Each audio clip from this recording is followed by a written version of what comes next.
up, guys? Brit Tech here, back with another video.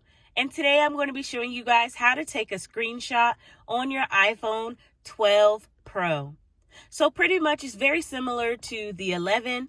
What you're going to do is you're going to press and hold the power button on this side, and then press and hold the volume up button simultaneously.